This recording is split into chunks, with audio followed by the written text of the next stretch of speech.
Tapi yang greedy itu supaya ditangkap, kalau perlu dipancung lah.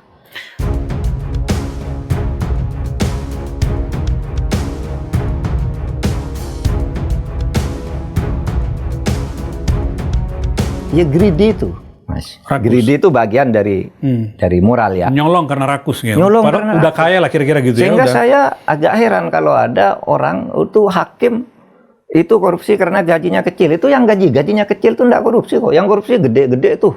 Yang rumahnya udah banyak, mobilnya udah banyak gitu. Itu kan greedy namanya, rakus. Iya kan? Hakim-hakim tuh ya minta-minta. Ya kalau yang di desa-desa, di daerah-daerah itu banyak yang memang iya hidupnya sengsara. Jadi ada yang jualan duren, ada yang jadi kalau sore narik beca dan sebagainya itu. Sementara Polresnya mobilnya bagus-bagus, jaksanya mobilnya bagus-bagus, hakimnya kalau sore jualan apa coba? Nah ini tidak ada yang memperhatikan.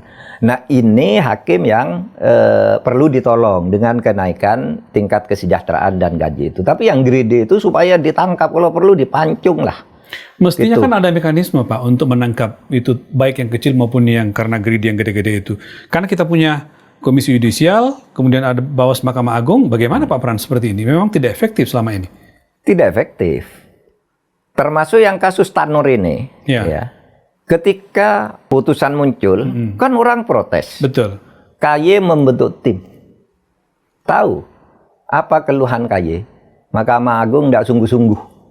Kata Komisi Oh Yudisial. iya, mereka sudah bekerja sama dengan Mahkamah Agung.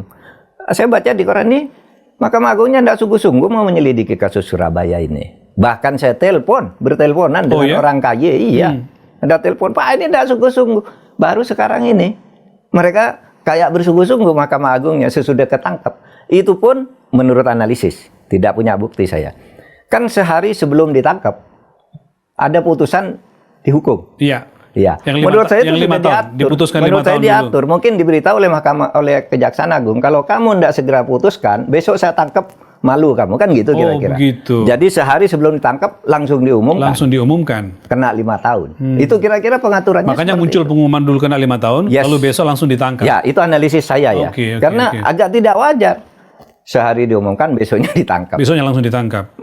Jaksa Agung itu udah punya bukti lebih dulu, mau segera ditangkap, beritahu. Dan tangkapnya tidak ada perlawanan Pak, baik Nggak 3 hakim itu maupun kepada Ronald Tanur. Baru sekarang Mahkamah Agungnya, wah akan ditindak ini gitu kan, sudah tertangkap. Di sana sarangnya udah banyak. Sudah ada dulu namanya ada, saya nggak tahu sekarang. Dulu ada namanya Lift Komisi A. Orangnya sekarang udah di penjara. Yang itu ya, yang namanya lift Komisi A, mungkin sudah tidak ada lift yang khusus itu, khusus mafia itu. Tetapi juga Mahkamah Agung ini supaya sekarang ini mumpung ada momentum, ketuanya baru Pak Sunarto. Sunarto ini menurut saya, sejauh pengetahuan saya, orang yang bersih, lugu gitu, sehingga bisa diharapkan. Terus sebentar lagi juga Pak Narto pensiun. Sekarang coba berbuat untuk Republik ini. Dibentuk tim itu, dibuka itu semua, suruh Jaksa Agung. Kalau perlu bentuk tim gabungan Mahkamah Agung dan Kejaksaan Agung untuk membongkar kasus ini. Karena itu mungkin nanti pro justisianya biar Jaksa Agung. Karena itu mungkin penting Presiden terlibat Pak ya. Iya. Ini momentum besar supaya momentum besar. apa yang dijanjikan oleh Pak Prabowo bisa menggunakan ini untuk masuk. Ya. Baik Pak Mahfud, saya teruskan lagi sedikit Pak. Kalau kita lihat apa